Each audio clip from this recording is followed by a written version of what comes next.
Okay now relax म चाहिँ 5 मिनटदेखि यो क्यामेरामा एकदम धेरै स्टेरिङ गरिरहेको छु किनभने मैले चाहिँ युट्युब भिडियोहरू बनाउन आई अलमोस्ट फरगट सो मैले लास्ट टाइम भिडियो अपलोड गरेको चाहिँ 8 मन्थ भइसकेछ I love to make YouTube video but म कहाँ थिएँ म के गर्दै थिएँ किन मेरो युट्युबमा कन्सिस्टेन्सी भएन त let's find out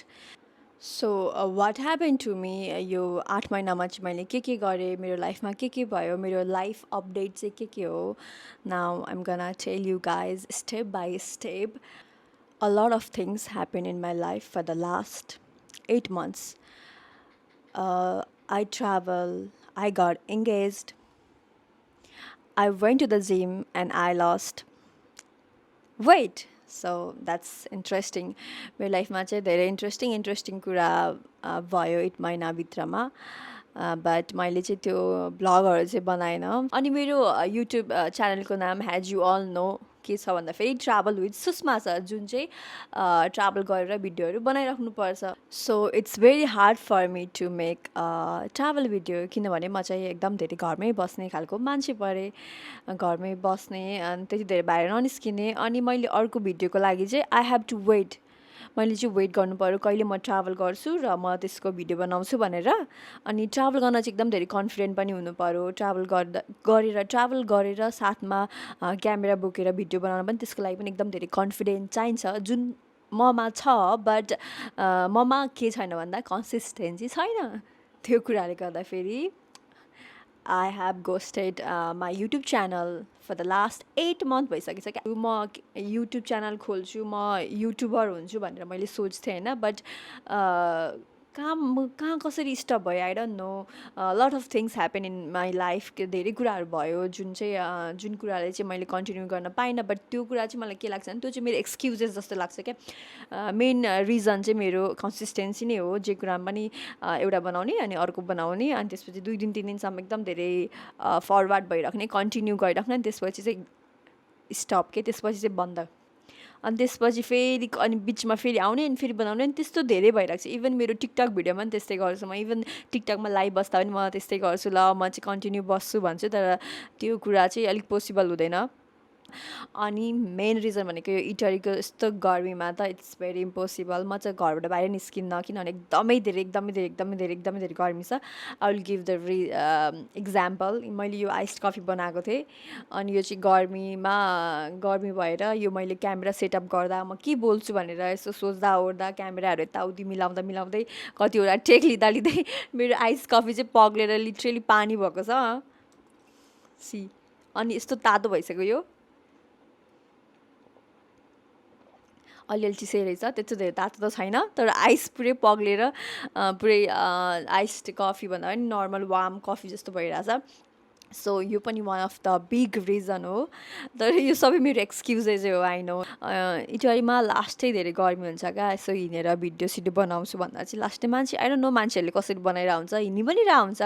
I see a lots of people त्यसरी हिँडेर बनाइरहेको हुन्छ but that's not in my hand guys that's not in my hand यस्तो गर्मी हुन्छ लाइक मलाई नर्मल्ली अब भालबटिन गएर त्यस्तो गएर चाहिँ भिडियोहरू बनाउन मन लाग्दैन अब गइहाल्यो भने पनि लाइक हुन्छ नि अलिक राम्रो ठाउँमा अलिक ट्राभल अलिक ट्रिप जस्तो क्या 3-4 डेज या 1 विक या 2 विकको त्यस्तो खालको ट्रिप भयो भने चाहिँ I can make travel video जस्तो लाग्छ तर यहीँ घर वरिपरि यताउति गएको चाहिँ आई कान्ट मेक द्याट किनभने लास्टै धेरै गर्मी हुन्छ अनि मलाई चाहिँ के आइडिया आयो भन्दाखेरि म चाहिँ एकदम धेरै बोल्छु के आई टक अ लट म धेरै नै बोल्छु मलाई मेरो कुरा कोही सुनिदिने मान्छे अगाडि भयो भने त्यो मान्छेको अगाडि म नन स्टप 24 आवर्ससम्म म बोल्न सक्छु कि 24 आवर्ससम्म म बोल्न सक्छु लिटरली त्यस्तो धेरै बोलेर मान्छेलाई मेरो कुरा सुन्ने मान्छेलाई नि म एकदम धेरै थकित बनाइदिन सक्छु I just think about my YouTube channel मैले यसो हिजो बेलुकैतिर होला मैले युट्युब च्यानल यसरी हेरिरहेको थिएँ अनि लाइक 8 महिना भइसकेको छ मैले पोस्टै नगरेको सो के गर्ने होला ट्राभल पनि गर्न यस्तो गर्मीमा म सक्दिनँ भनेर म सोचिरहेको थिएँ so I make a plan मेरो दिमाग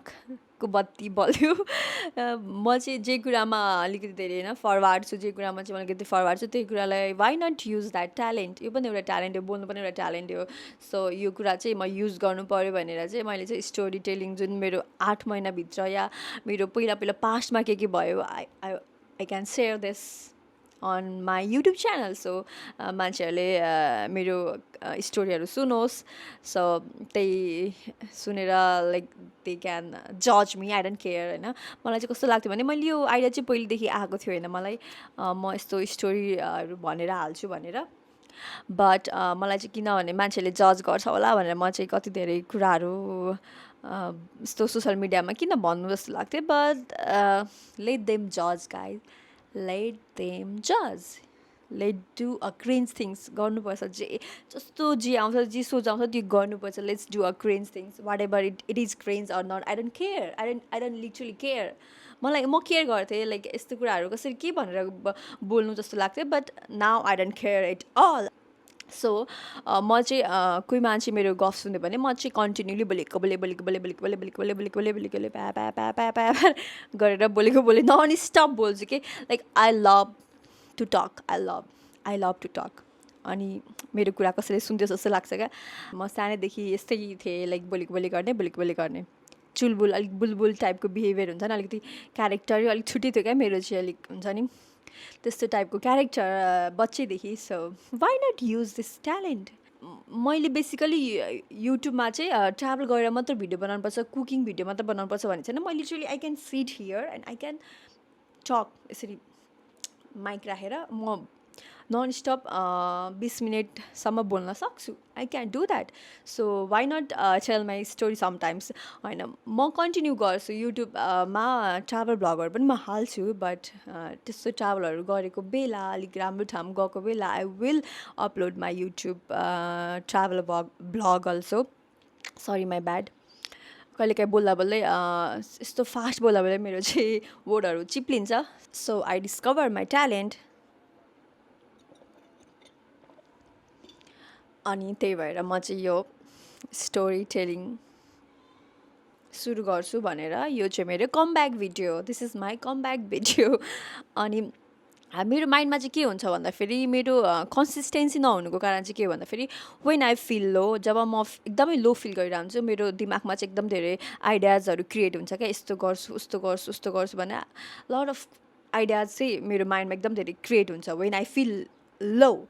अनि त्यो यो गर्छु त्यो गर्छु भनेर एकदम धेरै इमेजिन गर्छु होइन, अनि त्यसपछि यो गर्छु भनेर हुन्छ। अनि फेरि म एकदमै धेरै अब नर्मल भइसकेपछि, अब एकदम नर्मल, अब फेरि ह्याप्पी, अब हुन्छ नि स्ट्रेसबाट आउट भइसकेपछि चाहिँ म त्यो कुराहरू लिटरली बिर्सिन्छु कि म कहिलेकाहीँ अब कस्तो कस्तो वर्डहरू क्या मेरो माइन्डमा यस्तो धेरै क्रिएटिभिटी चलिरहेको हुन्छ। म स्टोरी लेख्छु, मेरो केही कुराहरू लेख्छु, म केही पोइम लेख्छु भनेर चाहिँ मैले डायरीमा